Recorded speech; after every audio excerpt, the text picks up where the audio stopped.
안녕하십니까. 오늘은 피부 관리에 대해서 알아보도록 하겠습니다.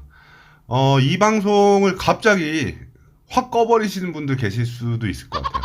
이 나이에 내가 갑자기 무슨 피부 관리? 자, 이렇게 생각하지 마시고, 피부과 의사들이 말하기에는 피부는 권력이다 라고 표현하시는 분들이 많더라고요. 그만큼, 피부가 좋으면, 젊게 보이면 생활의 활력도 더 올라가실 겁니다. 피부의 노화는 크게 내인성 노화 그리고 외인성 노화로 구분할 수 있습니다. 내인성 노화는 그냥 자연스럽게 내 속에서 늙어간다 이렇게 생각하시면 되고, 외인성 노화는 이제 외부 환경에 의해서 노화가 이루어지는 걸 의미합니다. 내인성 노화를 막을 수 있는 방법은 많지가 않아요. 자연스러운 노화 현상으로 피부도 노화가 이루어지는 거니까요. 그러나 외인성 노화는 얼마든지 막을 수가 있습니다. 그런데 여기서 재밌는 사실은 피부 노화는 대부분 내인성이 아니고 외인성에 의해서 발생이 되고 있다는 사실이죠. 자료마다 백분율은 좀 틀린데요. 자료마다 퍼센트는 좀 다르지만 약 90% 정도가 외인성에 의한 노화라고 하니까 오늘 이 방송 잘 들으시고 피부 노화 예방 충분히 하시길 바라겠습니다. 외인성 노화의 대표적인 사례는요, 바로 자외선입니다. 자외선에 의해서 피부는 손상을 받게 되는 거죠. 자외선을 많이 받지 않으면 그만큼 노화가 덜 이루어지는 것입니다. 자, 자외선을 막기 위해서는 첫 번째, 자외선 차단제를 수시로 발라라 라는 거죠. 여성분들은 매일매일 아침마다 자외선 차단제 바르고 그 위에 화장을 하시는 분들이 많아요. 그런데 왜 노화가 일어날까요? 자외선 차단제의 용량 때문입니다. 일반적으로 밖에 나가서 편리하게 사회생활을 할 정도의 양은 보통 아침에 8시 반이나 9시에 보통 바르고 출근을 하잖아요. 그러면 한 3시간 정도 지나면 그 자외선 차단 효과는 없어진다고 보시면 됩니다.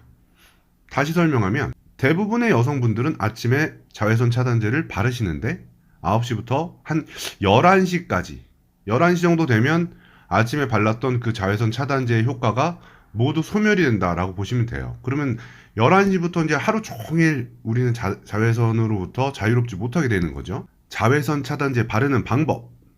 자외선 차단제는 반드시 3시간 반에 한 번씩 덧발라라. 정말 중요한 내용입니다. 그래서 보통 아침에 한 9시쯤 바르면 점심 먹기 전에나 아니면 점심 먹고 나서 한 번 정도 덧바르시고, 그리고 나서 한 4시경에 한 번 정도 더 덧바르시면 될 것 같아요.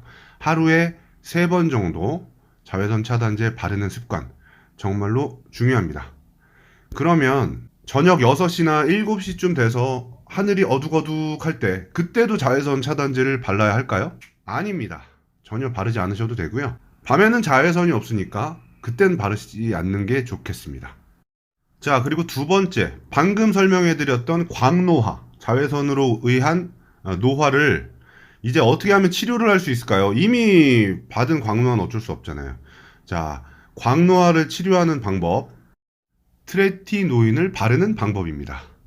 자, 트레티노인이라는 성분, 말로 들으면 어렵죠? 자, 오늘 이 방송을 보고 나서 검색창에다가 스티바 A 크림을 검색해 보십시오. 그리고 스티바 A 크림에 대해서 조금 공부를 해 보시면 광노화 충분히 치료하실 수 있습니다. 시간 날 때 저희 채널에서 스티바 A 크림에 대해서 한 편 따로 한번 준비해 볼게요. 자, 오늘은 이제 스티바 A 크림에 대해서는 길게 설명드리지 않고요. 방금 설명해 드렸던 트레티노인, 비타민 A 성분을 통해서 광노화를 일부 치료하실 수가 있습니다. 자, 그 다음에 이제 비타민 C인데요. 비타민 C는 항산화 성분을 가지고 있습니다.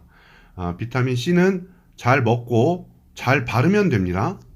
일부 의사들은 비타민 C를 과용량으로 섭취하라 라고 권유하시는 분도 계시고요. 일부 의사들은 비타민 C 굳이 먹지 않아도 된다 라고 논란이 있는데요. 하나 확실한 것은 피부과 전문의들은 모두 비타민 C를 자주 섭취하는 것을 권유하고 있습니다. 자, 비타민 C를 매일 드시고, 비타민 C는 이제 세럼으로 나오는 화장품들이 많죠. 비타민 C 세럼을 아침마다 바르십시오. 항산화 성분에 의해서 노화가 예방되는 효과가 있습니다. 자, 다음은 페이스 오일에 대해서 설명을 드리겠습니다.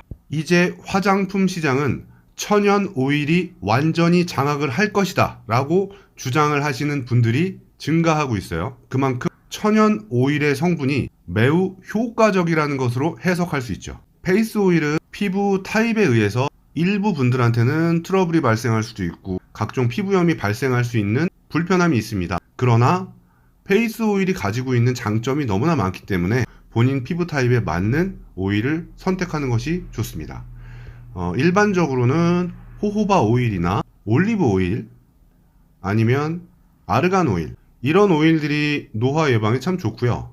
소위 말하자면 이제 속 건조라는 거 있죠. 피부 속이 너무 건조해가지고 막 당기는 현상도 발생을 하고, 일부 이제 지성 피부 분들 겉으로는 막 기름기가 많은데 그래도 계속 막 건조함을 느끼는 분들이 많이 있으시잖아요. 자, 페이스 오일을 한번 사용해 보시면 피부가 맑아지는 보습 효과를 느끼실 수 있을 겁니다. 자, 오늘은 간편하게 광노화 예방과 광노화 치료, 그리고 비타민 C, 그리고 페이스 오일, 이 네 가지를 안내를 드렸는데요. 향후에는 저희 채널에서 한 가지 분석해서 방송을 드릴 테니까 많은 기대해 주시기 바라겠고요. 피부 노화는 한 살이라도 젊었을 때 지키는 것이 좋습니다. 여러분의 인생에서 가장 젊은 날은 오늘이라는 사실 잊지 마시고요. 여러분 건강하십시오. 고맙습니다.